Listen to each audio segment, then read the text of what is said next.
vous blaguez trop avec les histoires de droits d'auteur, vous êtes des ouf. Du coup, je vais répondre à ce commentaire en parlant de l'histoire de Kanye West et je la fais bref, mais en gros, un sample, c'est un échange de bons procédés entre l'artiste qui va sampler le morceau et l'artiste qui va être samplé. C'est-à-dire qu'il y a un contrat qui est mis en place, des revenus qui sont partagés, un prix qui est mis en place, des royalties, en tout cas énormément de choses qui sont mises en place qui font que les deux parties puissent profiter de la situation. Donc logiquement, vu qu'on parle argent et qu'on parle en plus label qui sont des entremetteurs dans une situation comme celle-là, tu peux pas faire ce que tu veux, même si tu es Kanye West. Et particulièrement si tu es Kanye West, en ce moment, parce que Kanye West a des problèmes directement avec UMG. Pour faire simple, ils se sont pas quittés en bons termes. Kanye West, le dernier album qu'il a sorti chez UMG, Def Jam particulièrement, c'était Donda. Il n'est plus le président de Good Music depuis un certain moment. Maintenant, c'est Pusha T qui est le président de Good Music.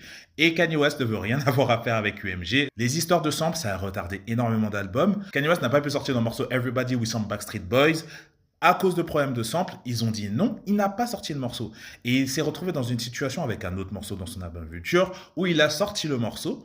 Le morceau s'est retrouvé sur les plateformes de streaming. Il a été retiré dans les jours qui ont suivi parce qu'il a fait sans autorisation. Et quand tu fais des choses comme ça sans autorisation, qu'est-ce qui peut se passer? Tu peux être poursuivi en justice. Et crois-moi, ça peut être, c'est pas genre des milliers, c'est pas genre 1 million, ça peut être des balles de 500 millions de dollars.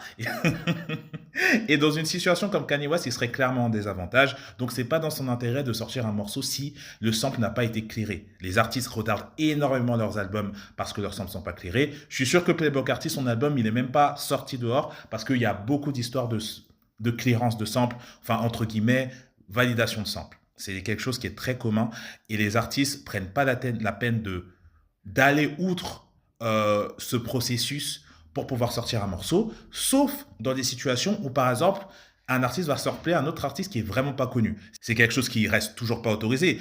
Mais le dire, c'est que si l'artiste n'est pas connu et qu'il est dans un coin perdu quelque part, eh ben, il y a peu de chances qu'il tombe sur le morceau, qu'il reconnaisse ce sample, ou tout simplement qu'il ait le pouvoir de pouvoir porter plainte contre un gros artiste pour pouvoir recevoir son argent. Mais là, on a Pomme qui est backé par UMG, qui a fait un communiqué officiel, donc forcément le label est au courant. Vous pouvez être sûr que Kanye West ou pas Kanye West, on va pas le rater et il n'a pas envie de passer des années, même s'il gagne, il perdra énormément d'argent au niveau de ce qu'il doit payer à son avocat et tout. Donc finalement, qu'est-ce qu'il a gagné dans cette situation? Nada. Donc mieux vaut pour lui qu'il soit dans une situation claire, parce que de toute façon, Kanye West, les unreleased, c'est parce qu'il lui manque. Moi, j'attends toujours que les Good Friday soient en ligne. Pour moi, c'est beaucoup plus grave que les Good Friday soient pas en ligne que le morceau qui sample Pomme. Ce morceau a énormément de potentiel, c'est dommage, mais c'est comme ça, tu vois. Mais en tout cas, Kanye West, pour les gens qui le connaissent, on sait très bien que les histoires comme ça, il en a enchaîné beaucoup.